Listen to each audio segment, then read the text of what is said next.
This program is part of the Infinite Potato Alliance. Visit us at infinitepotato.com. I'm Jared Stern. I think people should listen because we're desperate for attention right now. I'm also Jared Stern. This is what I like to call an exercise in benign narcissism. And you're Between Two Sterns.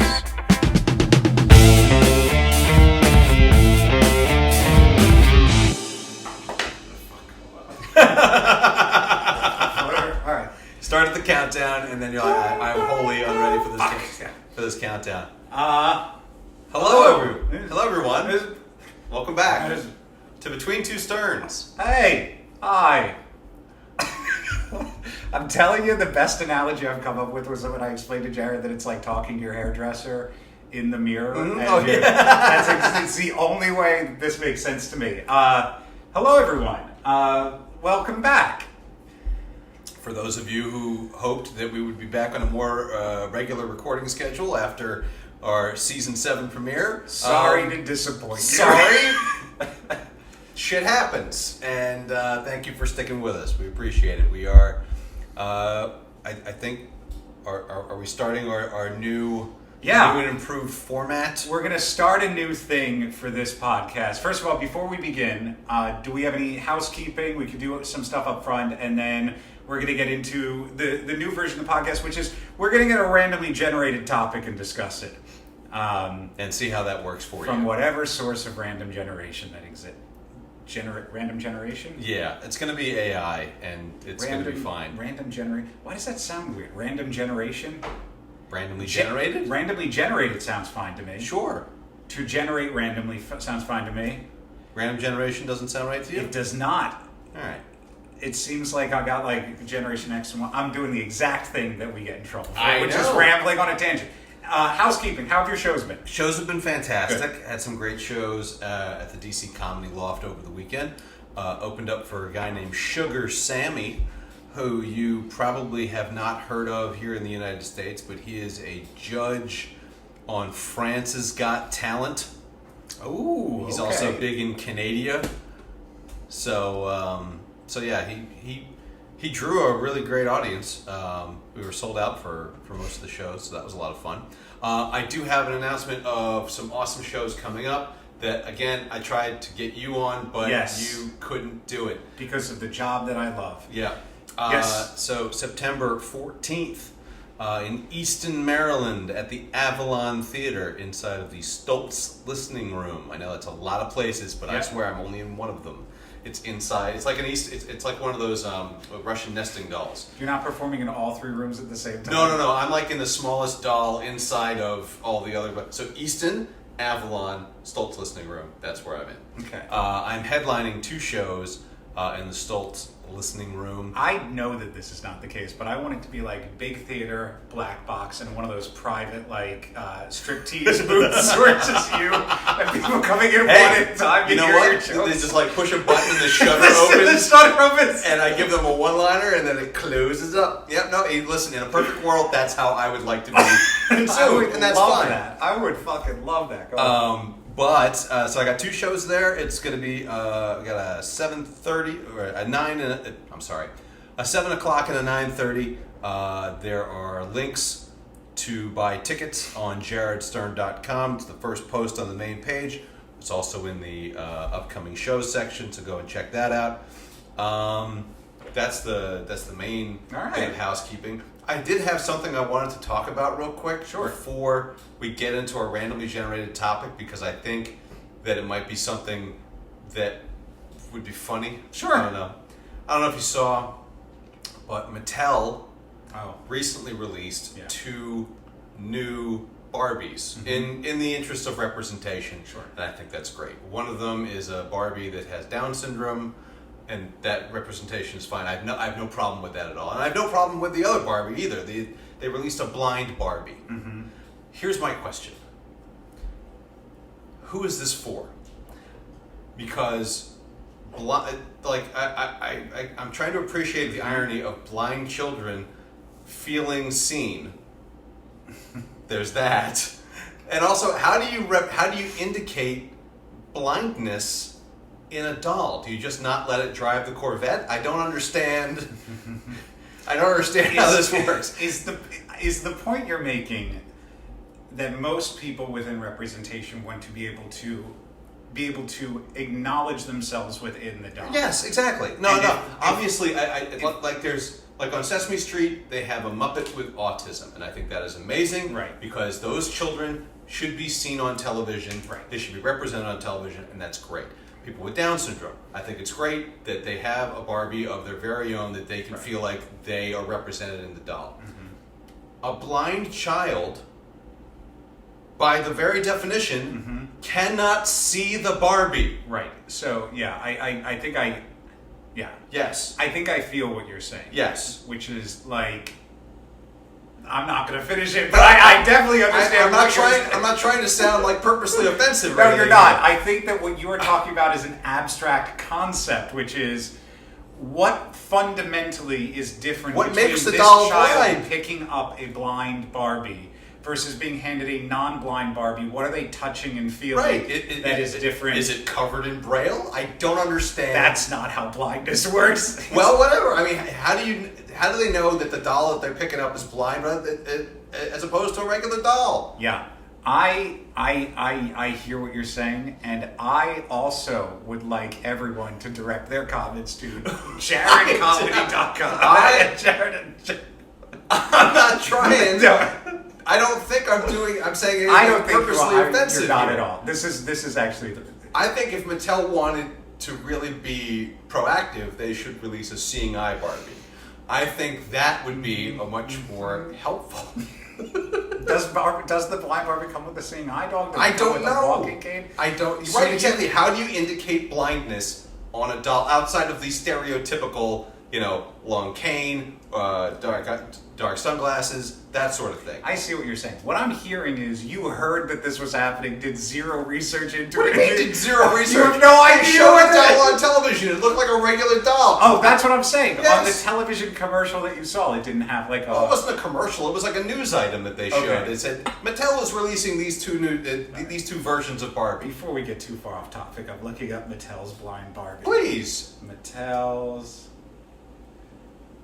I mean, in my mind, you pull a string and the doll says "Hooah!" That's a Scent of a Woman reference, Okay. and that movie's from 1993. Okay, so it appears that one of the components is she does have a walking or a... Okay, great. Okay. And she also appears to come with sunglasses. Okay, well, there you go. And those are the two components that do that. Okay. All I know is a blind child will not be able to appreciate that. That is just there so that the sighted adult can feel better about themselves, I think. I mean, I just don't know what the purpose is. I don't understand what the purpose is of that. I understand the representation is important, but the people you are representing can't appreciate the representation because they can't see the doll. Yeah.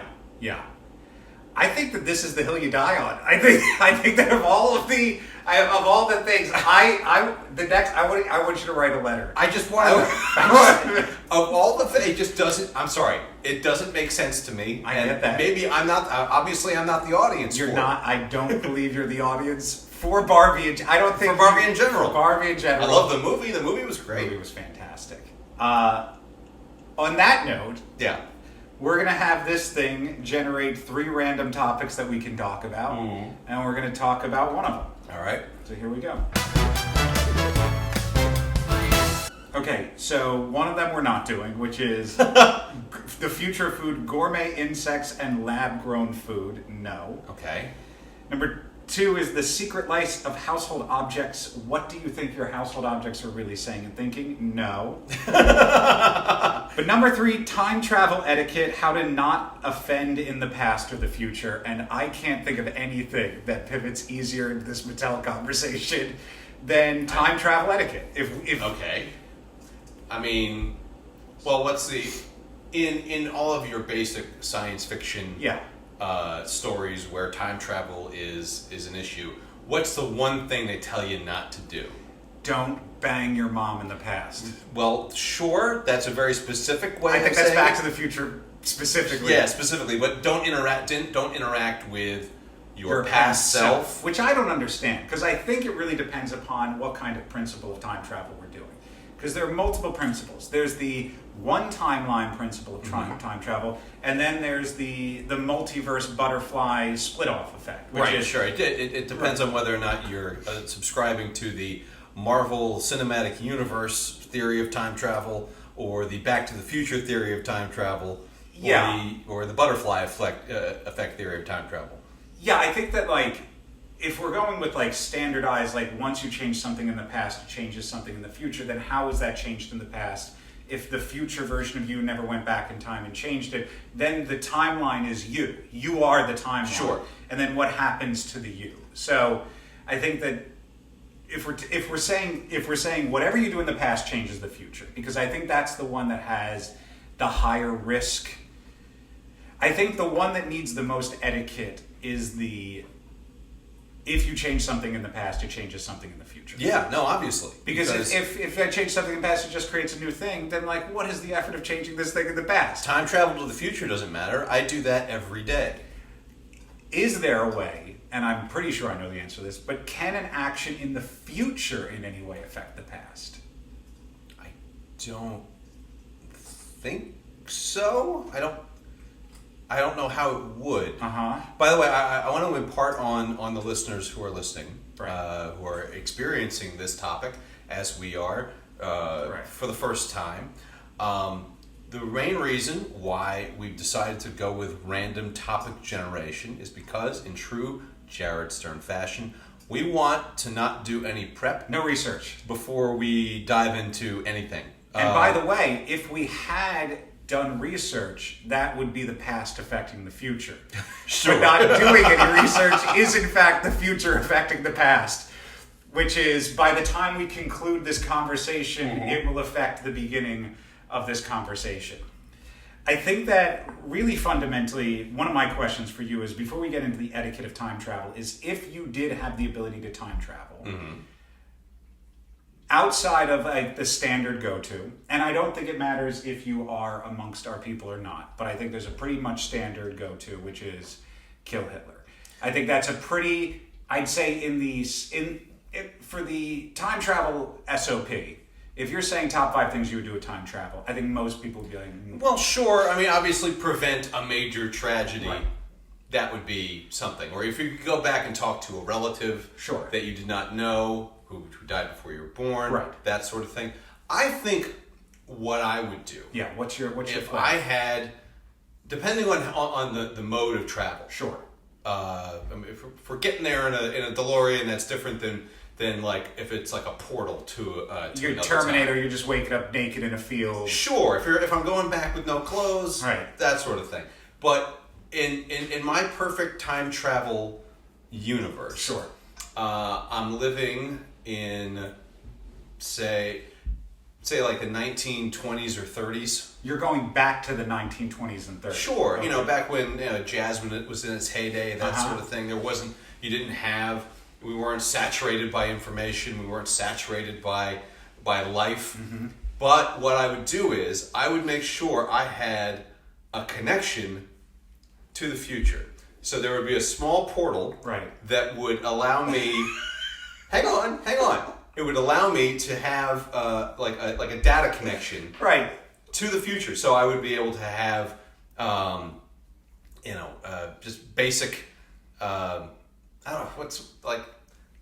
I could have all of the future conveniences, but living in a time when life was simpler. Yeah, we're going to clean this up a little bit. I love all of the energy you're bringing to this. Let's look at this more realistically. It's time travel. Right, exactly. You, Jared Stern, my friend, have not invented time travel along with a tiny portal that gives you a... Well, how that's what I'm saying. How are we getting there? You discover time... Like, you ever see the show Sliders? Of course. Okay, so it's a Sliders situation. Okay. It's a one-way trip and a one-way home if you need it. One of my favorite shows growing up was Voyagers. Did you ever watch Voyagers? No. Voyagers was it was a time travel based show, but it was like an educational show. Yeah. Where you had a child who's maybe like, I don't know, 12, 13. Right. And there is a time traveler who kind of picks this kid up and takes him on adventures, and he learns about and corrects parts of history as he goes, and you find out more about what we experienced at your local library, that sort of thing. But they traveled with a little device called the Omni, and it was like a little pocket watch kind of a thing, and it had two lights on it, a green light and a red light. It was a lot like Quantum Leap, where was Ziggy had his little pad to tell you, hey, there's something wrong with the timeline and we got to fix this. Yep. So if there was a red light, that meant something was wrong, and a green light meant all was well. We could move on to the next thing.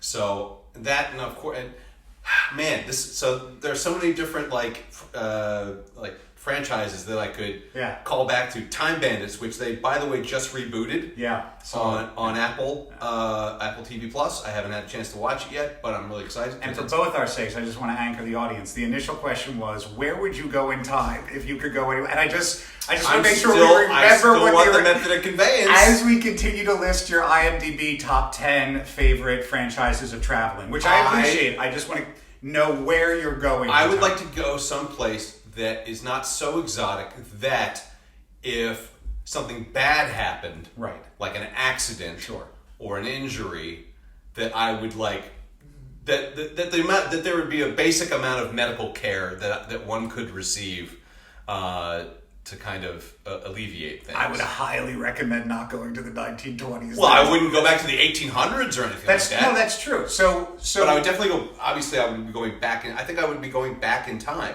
More for the knowledge, the general knowledge of the time, just from a historical, for historical basis or whatnot. I mean, obviously, my knowledge of history isn't great, but I have a basic idea of what's supposed to happen when. There's a comedian who does a whole bit. I forget his name. This is not my joke, about how really how worthless they would be in time travel. They're like, I don't know enough about anything. No. I could go back in time and be like, we're going to have the internet. How does that work? I don't know.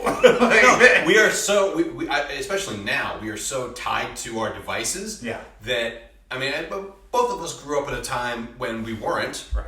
So we had to actually go to the World Book Encyclopedia to look shit up. And go ahead and look that up if you've never heard of the World Book Encyclopedia. That was Wikipedia, but in a giant volume of books. And it was written in like the 1960s, and so that's where our knowledge base was. Nothing was updated, but I wouldn't go too far back in the past, right? But I don't think I want to travel to the future. I feel like I'm almost 100% future. Really? Yeah. Okay. The uncertainty of the future. I don't feel like I know enough in the past to gain in the past. Okay. But I think far enough in the future, I'm a novelty that they're like, look at this man from out of time. Well, how far in the future would you go? I don't know how long our species has left. That's my main fear. Yeah, that's the thing. So if you go too far in the future, there's it's some hellscape, some apocalypse. That's got to be a sketch somewhere where somebody like goes to the future. 1,000 years in the future, humans are all died out. Oh shit. Okay. Go 500 years, then the humans are all died out. Yeah. It's like, about 5 years. All right. That dial just keeps getting lower and lower. We're going 10 years in the future. We're all that's I think the future is good. I think one of the questions that's rattling around in my head is if you could go back in time and experience one thing, and I'll even help you out with this. Will you? Yeah. Let's call it 100 years, a 50 years, like 100 years or less, a 50 years or less, and like a 20 years or less. I think I would, let's see. Or let's do like 100 years, 50 years, and then your own timeline, like since you were born. Yeah. Okay. Let's not do 50 because you're really close to that number now. Hey, it's not my fault. Holy shit. We both are. Wow, we're going to We go both are. I realized it as I was like 50. That's like 8 years away. No, let's do. Fuck. Okay. Let's do. Welcome to Between Two Sterns, where we become just more in touch with our own mortality. Let's go pre your existence and post your. Like, if you could go back and live from like a tertiary standpoint any event that occurred within your timeline that you were alive versus prior to you being alive. Where would I mean... And I'll remove like the obligation of having to know like when and how it occurred. Sure. Like if you're like, I want to know, who shot JFK, I'm not going to have you be like, tell me the longitude and longitude. Like... No, but I mean, you would need to know, I mean, depending on, like I said, depending on the method of conveyance that we're getting there. Right. That would dictate how you're getting. And by the way, I hear DeLorean every time I think of time travel. I'm thinking of the Epoch from Chrono Trigger, a video game I played when I was very, very young, which is like a little flying time ship. So it can fly around the map, and by the map I mean the world. Yeah.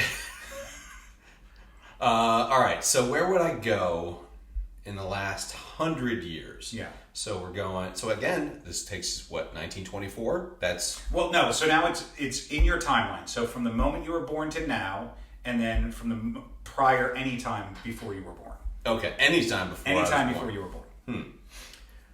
Again, I don't know what.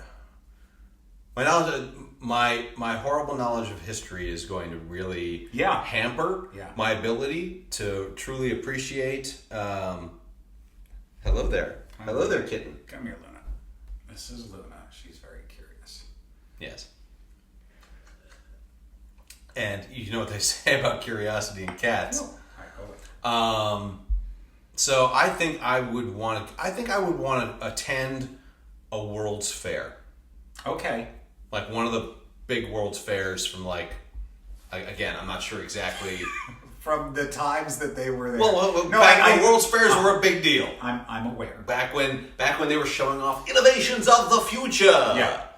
This is what the world will be like, and you could actually go and go, that's not how that worked. That invention was never used again. Yeah. I'd also, go and check out the invention of sliced bread to see if that was really that big a deal. I think the more I think about it, the more I'm like, no, I don't care. Really? So I got a knife. No, about the time travel. Okay. Where would you go? That seems like a lot of effort. It seems like a lot of effort. I'm just watching on TV. Especially, what kind of stress would that put? We're assuming the time travel is you open a door, you're in the spot where you're in. But if it's something like you said, the Terminator, or if it's something like, I don't know, if there's some kind of wormhole or some where your molecules are disassembled and then reassembled, I have to imagine it's stressful on the body, and also you do have to keep in mind that anything that you do in the past, you'd have to just be a tourist. It would really just be about tourism. You don't take anything. You don't try and interact with as few people as possible, but try to be. You're just hanging out at a coffee shop. You're going to go see a show. You're taking things in, because otherwise, you're going I would assume it's the single timeline theory that we're going with here. You will affect in some way, shape, or form, no matter how slightly, what you go back to. So, two things. One, this is why my mother cannot time travel. She talks to everyone. She talks to everyone. And two, I like how in your concern about time travel was the molecular stress it will have on your body and the hypothetical make-believe that we're playing around. Excuse me. I know, I appreciate it. Listen, I know how jet lagged I am when I lose time flying, okay?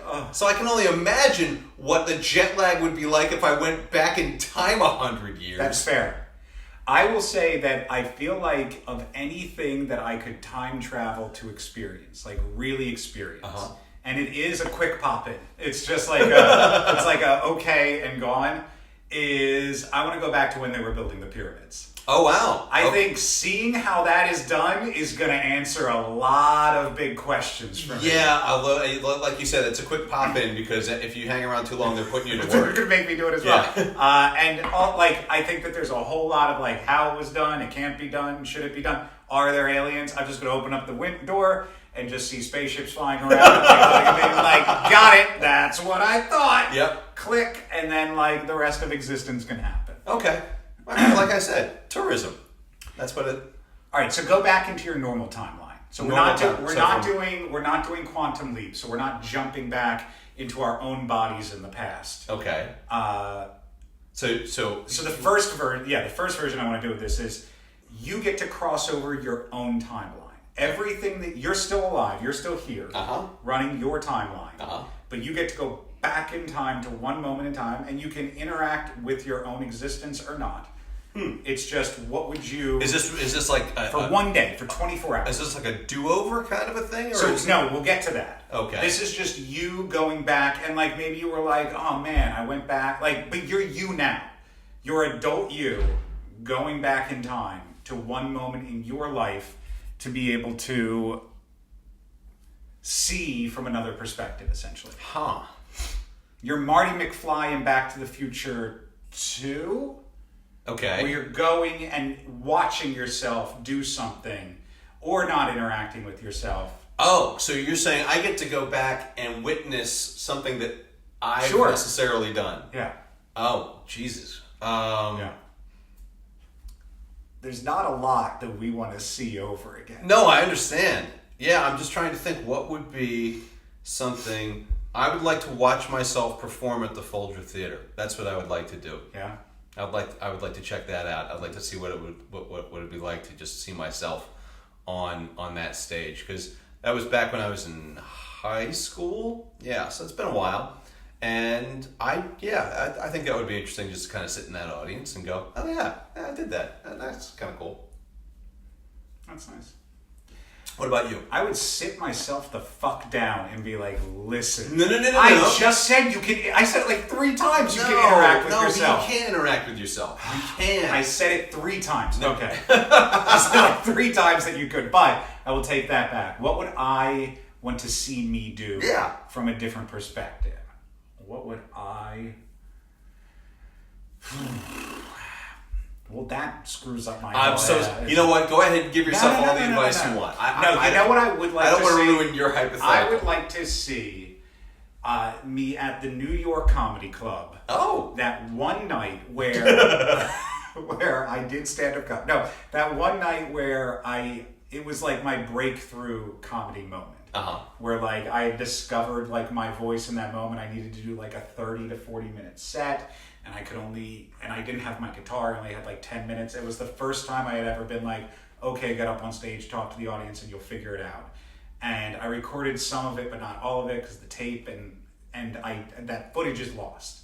It's lost somewhere in the universe. So you'd like to go back and re-record that? Or re-see it, just to get an idea of like, yeah. Okay. All right, now quantum leap. You get to go back into your body and relive and change a moment. In your life. Huh.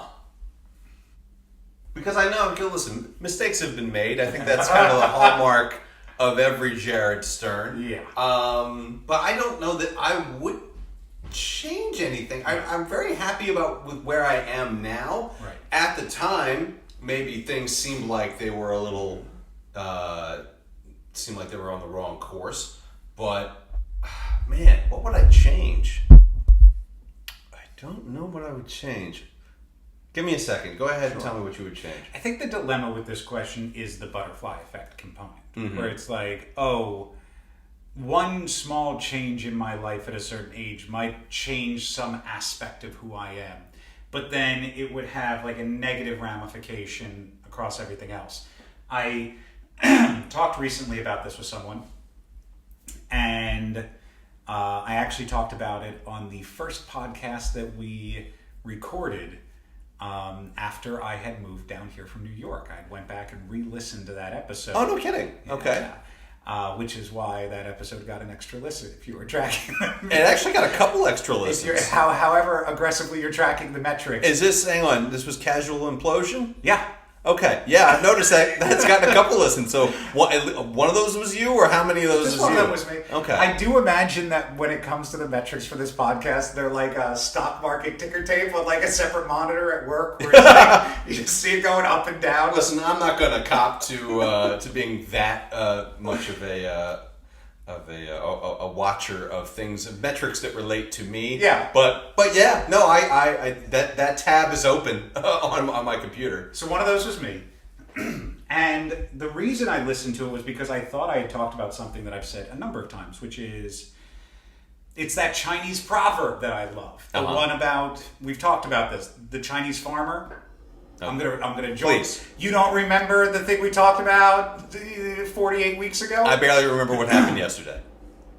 Oh, Chinese farmer. Doesn't matter his age. I don't know why I'm making him old. He's a farmer. Regular aged, whatever. Does it matter that he's Chinese? It does. It's a Chinese proverb, so I feel like it's culturally inappropriate for me to not make him. So he has a farm, as a farmer would. Is it a Chinese farm? I believe by its very definition. It's a rice farm. Go ahead. Well, no, but we'll get to that in a second. So he has a farmer, and one day one of his horses escapes. And the whole village goes, all of them at once. They just go, "Oh my God, that's so terrible!" And he's like, "Keep it down. You don't stop telling me yelling that at in me." unison." Yeah. He's like, "Maybe we'll see." And so the next day, the horse returns, but it brings 3 more horses. And the people of the village are like, "Oh my God, this is such a blessing! Like, look at this." He's like, "Maybe we'll see." And then the next day, his son is trying to like train one of the horses, and the horses gets away and like kicks him and snaps his leg in half. Sure. And breaks his leg. Yeah, I mean, obviously. And then he's like, "Oh my God, it's terrible. Maybe we'll see." And then the next day, like the king's guard or the emperor's guard comes through and is like, "We need every able-bodied man to come and fight for the war." And obviously, and his son can't because maybe we'll see. And the concept behind it is nothing. And this, I like the proverb because it relates to something I've been saying for a long time, which is nothing is a moment in time. A moment in time is just a moment in time. It's a snapshot. And if you only look at the bad, you can't think of the good that comes from that. And I will say that, and I've said it before in the podcast, that so much good has come out of bad things that have happened to me. Like choices that I have made that have felt wrong or incorrect at the moment were the only path that would get me to the good that I ended up finding on the other side. Exactly. And I think that I'm right now in a place in my life where I'm really good. Like, I'm really good. I'm really happy.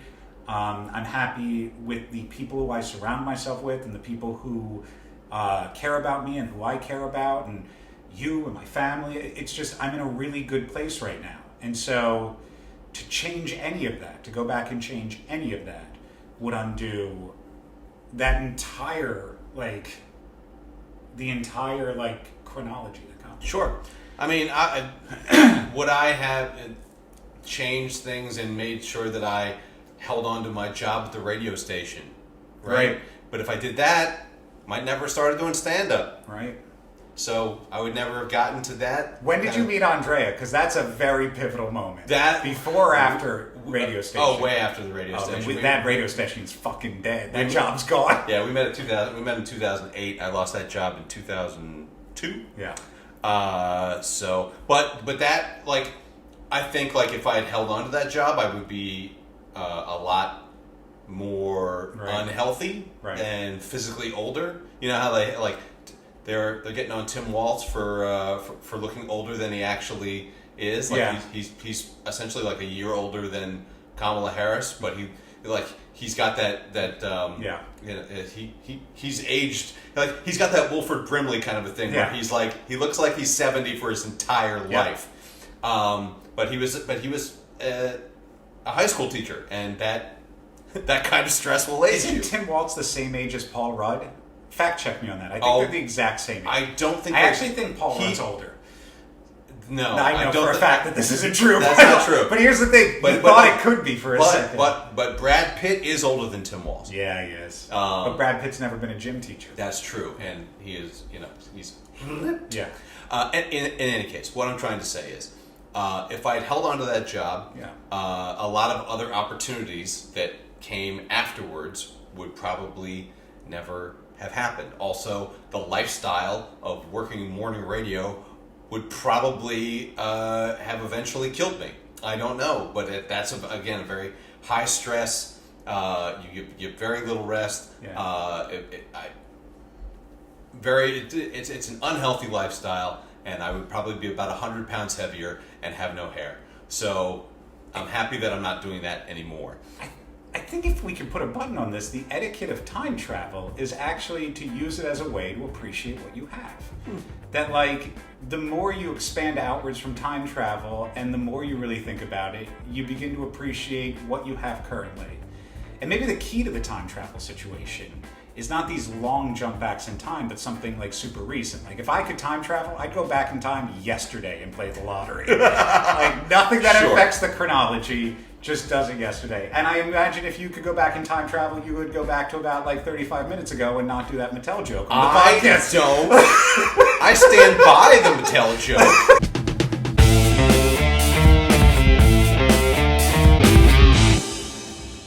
Hey everybody, thanks for sticking your ears between two sterns. Please leave us a 5-star review, even if it's a sarcastic one. Be sure to follow us on Facebook, Twitter, and Instagram. Have an idea for the show, or are you also Jared Stern? Shoot us an email. You can find links to everything at jaredstern.com.